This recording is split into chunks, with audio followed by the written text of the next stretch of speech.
decir, este rollo de los políticos que viven en chalés. Somos un partido donde ocupamos un espacio de centro-izquierda y vamos a intentar formar un gobierno. Si nos da la suma con Ciudadanos y el Partido Popular. El Partido Popular sí que tiene que tener credibilidad para hablar de corrupción, porque es nuestra seña de identidad. El socio preferente de un gobierno del Partido Socialista es Unidas Podemos. No hay ningún obstáculo real para que el Partido Popular y Ciudadanos se abstengan.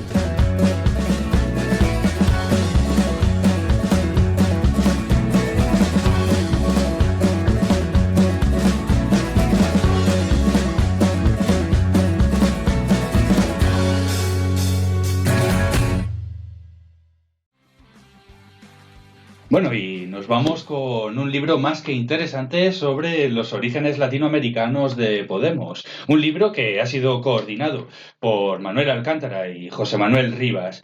En la obra pues participan autores como Esther del Campo, Agustín Aros, Salvador Martí Puig, Rubén Martínez Dalmau, Jorge Resina de la Fuente, Antolín Sánchez y Gemma Ubasart y Julián Martínez, que es quien nos visita hoy en el programa. Julián es psicólogo y politólogo actualmente. Está haciendo el doctorado en Ciencia Política en la Universidad de Salamanca. Muchas gracias, Julián, por estar aquí con nosotros. Y antes, Julián, gracias por la invitación. Gracias. Antes de que nos hables del capítulo, y aunque el título del libro es muy explícito, ¿nos podrías hacer un breve resumen del libro en general y de las motivaciones también que llevaron a escribir este libro? Sí, claro. Bueno, primero el proyecto de libro sobre los orígenes latinoamericanos salió hace fácilmente 3 años. Las primeras ideas, las primeras conversaciones sobre el tema fueron por lo menos hace 3 años, de lo que yo tengo memoria y registro. Pero bueno, somos muchos autores de diversos lugares, gente que estaba aquí, gente que estuvo en América Latina en un tiempo, gente que está en Cataluña, en Madrid, en otros lugares. Entonces imagino que la coordinación, valga también las flores que se llevan los coordinadores, no ha sido fácil. Entonces primero eso fue una de parte de la historia del libro que empezó hace mucho. Obviamente, aquí la Escuela de Salamanca tiene una tradición muy latinoamericanista en cuanto a ciencia política, por lo que a muchos de nosotros, una vez que ocurrió el fenómeno Podemos, que llegaron a las elecciones europeas y luego a las elecciones generales de España, empezaron a preguntarse algunos colegas qué es lo que pasa, qué pasó antes, de dónde vienen, de dónde traen estos discursos que son muy, muy de América Latina y cómo es que se han relacionado con los procesos políticos de América Latina. Y era una pregunta que entre los cafés y entre los pasillos siempre estábamos hablando todo el tiempo. Que cuando estuvo allá tal, que cuando vino acá tal otro, que cuando se vieron en tal sitio, ¿no? Entonces empezamos supongo que a cuadrar o a fraguar el proyecto en torno a esa pregunta. ¿Cuál es la relación de Podemos con América Latina? ¿Cuál fue la relación de Podemos con América Latina también en el pasado? Porque el libro lo que sí aclara y sí yo creo que muchos de los capítulos retoman es: esto no es una fotografía, al contrario, esto es, digamos que la crónica de un proceso largo en el cual los líderes políticos que ahora forman Podemos pues han tenido su formación y su experiencia de campo, por decirlo de algún modo, en los procesos políticos de América Latina, y a su vez han aportado a los procesos políticos de América Latina en lo que se llamó el giro a la izquierda de la década pasada. Entonces, más o menos viene por allí la historia del libro y el interés de la pregunta, ¿no? En resumen, el resumen del libro no podría ser un resumen del libro, pero el libro va por diferentes vías. Una de las vías es justamente, yo diría que se retoman algunos aspectos, ¿no? En los diferentes capítulos. Uno de los aspectos es analizar a los líderes, analizar a las personas. ¿Quiénes fueron, qué escribieron, qué hicieron y cómo se relacionaron con América Latina? Gente como Pablo Iglesias, Íñigo Errejón, Monedero, Chema Guijarro, algunos otros. Particularmente, por ejemplo, el capítulo de José Manuel Rivas, va hacia los aportes teóricos y conceptuales que retoman y que construyen, digamos, los líderes de Podemos, sobre todo Iglesias, Errejón y Monedero, a partir de aportes de teóricos de América Latina que han estado muy presentes en los procesos de los gobiernos del socialismo del siglo XXI. Entonces es un capítulo bastante más teórico, más conceptual, que a mí me parece uno de los mejores del libro. Y luego, por supuesto, muchos otros capítulos, entre los cuales el mío también, retoma la influencia de Podemos a través de la Fundación CEPS. que la Fundación CEPS básicamente proponía proyectos, conseguía financiación para participar con proyectos en los gobiernos de América Latina, entonces se retoma un poco el rol de los líderes de Podemos, pero a través de la fundación. Entonces era más fácil rastrear qué pasaba con la fundación que exactamente qué pasaba con cada uno de ellos, porque además gente que está en medios de comunicación y gente que ha estado justamente en los gobiernos de América Latina conoce de buena fuente, de buena mano, de que se ha borrado bastante del historial de participación de ellos en los gobiernos de América Latina. Se ha borrado información sobre contratos de asesoría, etcétera. Esas cosas ya no están disponibles. Entonces perdona que te corte, entonces entiendo que el interés es politológico, ¿no? Es decir, se trata de un análisis que se hace desde las ciencias políticas. Comento esto pues porque, claro, a lo mejor es difícil separar en ciertas ocasiones lo que es la opinión mediatizada, ¿no? Y lo que es el chascarrillo de lo que es la ciencia política, ¿no? Estabas diciendo al principio que este libro, este proyecto surge de hace 3 años, 2016. En ese momento, claro, se está hablando en España más de Venezuela que de cualquier otra cosa, ¿no? Esto pues, cuando surgió Podemos y en ese 2016 parece que la intención era desprestigiar a este partido porque, claro, en este país, ya es curioso, ya se había hecho una política de desprestigio a Venezuela y parece que al final los españoles es como si supiéramos muchísimo de historia y de política venezolana, aunque realmente luego no tengamos ni idea. El caso es que, bueno, por eso hago ¿no? esta distinción entre ciencia política, ¿no? Y luego la opinión mediatizada. Y ahora es Bolivia, ¿no? ¿Cómo? Ahora tenemos Bolivia. Sí, ahora con Bolivia. Entonces, como se cuenta en el libro, los líderes de Podemos, ¿no? Ya has mencionado Monedero, Iglesias, Errejón cuando estaba en ese momento, Chema Guijarro, fueron investigadores y asesores, pues eso, en Bolivia, en Ecuador, en Venezuela, y como comentan ellos mismos, aprendieron una lección. Esa lección que, vamos, así es como lo describís en el libro y que también lo comentan en otros espacios, dice, la lección que sacamos de Latinoamérica es que se puede llegar a ganar unas elecciones aunque no formes parte de un partido tradicional. Y en tu capítulo, Julián, haces mención al discurso y la estrategia populista. Bueno, también aquí hacer un pequeño paréntesis, no confundir populismo con demagogia, que esto también pues, se ha hecho en los medios de comunicación, que no tiene nada que ver. Y bueno, y a lo mejor si continuamos con el programa, a lo mejor podemos tratar esto de qué es el populismo. El caso es, Podemos cuando surge rompe esta ortodoxia, ¿no? E intenta reordenar el tablero político cambiando el eje izquierda-derecha por los de arriba y abajo. Abrazan lo que se conoce como la deriva nacional popular. ¿Qué nos podrías decir acerca de eso? Es decir, acerca de este origen de lo nacional popular y Podemos. Bien, particularmente sobre el asunto de la estrategia populista, retoman, se sabe por boca propia de ellos, por supuesto, pero luego por análisis más conceptuales luego, que se retoma un poco la idea de la estrategia populista de la Chloe Mouffe. Entonces, esta idea de la estrategia populista es que se puede, que un movimiento social, que una organización con vocación política puede llegar a tomar el poder sin necesariamente ser un partido político y sin necesariamente ser una institución o una organización pura, digamos, en ese sentido de la pureza a la izquierda, sino una vocación totalmente estratégica para llegar a tomar el poder. Y un discurso populista que articule las demandas sociales, que las organice en esta nueva dicotomía que ya no tiene tanto que ver con la izquierda y la derecha justamente, sino tiene que ver con la élite y el pueblo. De eso se trata la estrategia populista, ¿no? Entonces se aglutina unas mayorías que son diversas.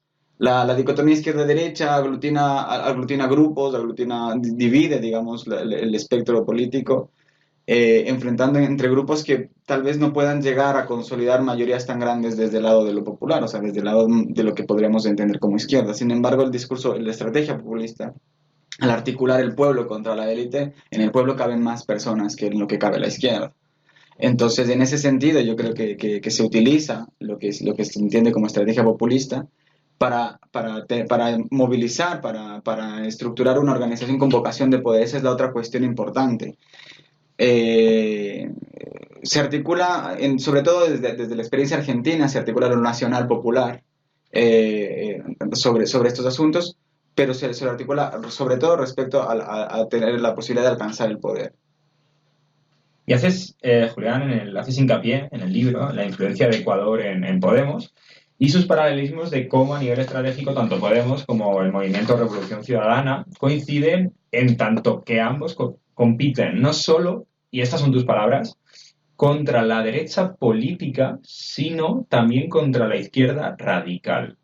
¿Cómo podrías desarrollar esta idea? Justamente con lo que decía anteriormente, es decir, la Revolución Ciudadana en el Ecuador surge con un discurso, con una estrategia populista en el sentido de la CLO, es decir, se articula respecto al pasado ominoso, al pasado de la larga noche neoliberal, decía Rafael Correa, por ejemplo. Entonces se articula mucho más allá de lo que demandaban exclusivamente los grupos de izquierda. Obviamente se contrapone a la derecha en el sentido de que hay políticas de ajuste con las cuales se estaba en desacuerdo. En un primer momento, porque después ha cambiado, ¿no? En un primer momento se estaba a favor un poco más de la preservación de la naturaleza, con los movimientos indígenas, con los movimientos ecologistas, ¿no?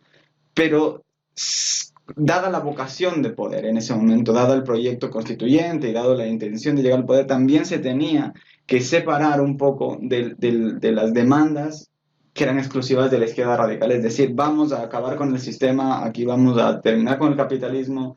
Esa izquierda, esos discursos y esas demandas no le pertenecían y no le convenían, por supuesto, a un movimiento como el de la Revolución Ciudadana cuando quería llegar al poder, y por supuesto no le convenía a Podemos en este momento electoral, como está claro, como ha estado claro durante su estrategia discursiva en estos 5 años.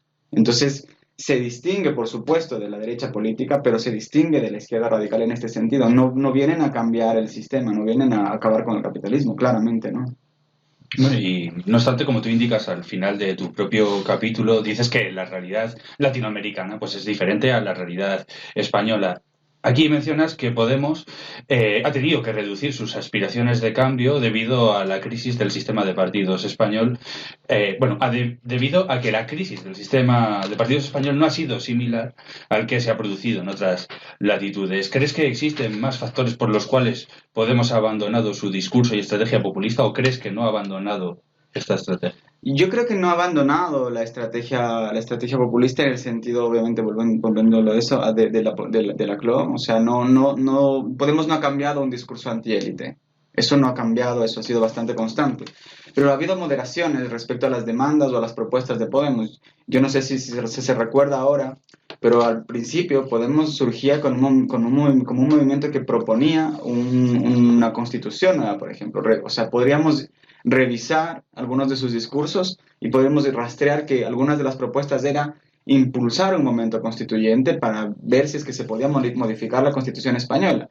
Obviamente, la estructura política de España, la tradición política de España, impedía que eso se lleve a cabo. En América Latina, al contrario, había momentos críticos, y cada ruptura crítica en América Latina muchas veces, casi siempre, implica una nueva constitución. Podemos ver el caso de Chile. En Chile no había ningún tipo de crisis desde hace 30 años. Hay una crisis, piden constitución nueva. Entonces, las realidades... Aquí ha sido el contrario, ¿no? Es decir, en el momento en el que Podemos lo que está pidiendo es un momento constituyente, llegan... es decir, el bipartidismo lo que establece es el eje constitucionalistas, no constitucionalistas. Exactamente. Entonces, justamente se chocan contra una pared porque la realidad política de América Latina y de España es diferente, y Podemos tuvo que moderar su discurso. Tuvo que hacer todo lo que pudieron por el desprestigio que había mediáticamente sobre el asunto de Venezuela. Tuvieron que moderar el discurso y tuvieron que acercarse un poco más a la zona moderada de la socialdemocracia, por decirlo de alguna forma, sin dejar su discurso élite versus pueblo, ¿no? Que eso yo creo que ha sido una constante y que no ha cambiado. Pero yo veo que las limitaciones son la institucionalidad fuerte del sistema político español en contraste con la institucionalidad un poco más débil de los sistemas políticos de América Latina. Claro, te decía esta pregunta de si considerabas que había abandonado o no su discurso y estrategia populista, en tanto en cuanto, cuando surge Ciudadanos, es decir, no cuando surge Ciudadanos, sino cuando da el salto a la política nacional, el discurso de Podemos pasa de estar tan centrado en cómo se había introducido la gente versus... el pueblo versus la casta, eso es. Y empieza a hablar ya de la izquierda.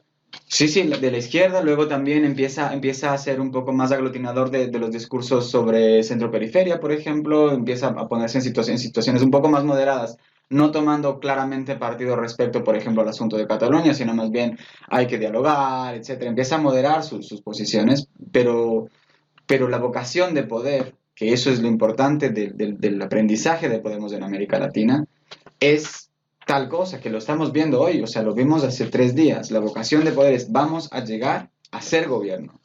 Los movimientos políticos de América Latina, el kirchnerismo, la Revolución Ciudadana, el MAS, el propio chavismo, en América Latina surgen como alternativas a la derecha, a los procesos de neoliberalismo de la derecha en América Latina, y surgen también como alternativa a la inoperancia de la extrema izquierda en América Latina, que obviamente ellos preferían tener un discurso más puro, aunque no llegamos al poder. O sea, yo prefiero ser puro, aunque no toque el poder. No. Esta gente en América Latina, estos gobiernos y estos procesos políticos han nacido con vocación de poder decir: vamos a llegar allí y vamos a tomar el poder. Y una vez allí, pues vamos a empezar a ver qué se hace.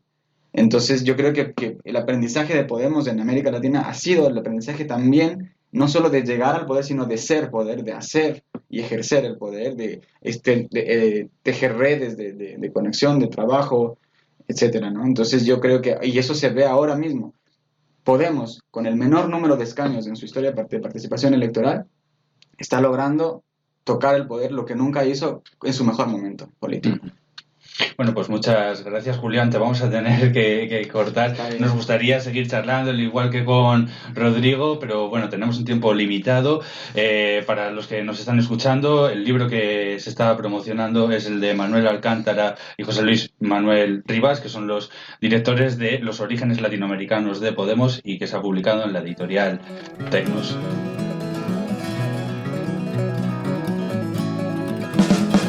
Es decir, este rollo de los políticos que viven en chalets. Somos un partido donde ocupamos un espacio de centro-izquierda y vamos a intentar formar un gobierno. Si nos da la suma con Ciudadanos y el Partido Popular. El Partido Popular sí que tiene que tener credibilidad para hablar de corrupción, porque es nuestra seña de identidad. El socio preferente de un gobierno del Partido Socialista es Unidas Podemos. No hay ningún obstáculo real para que el Partido Popular y Ciudadanos se abstengan.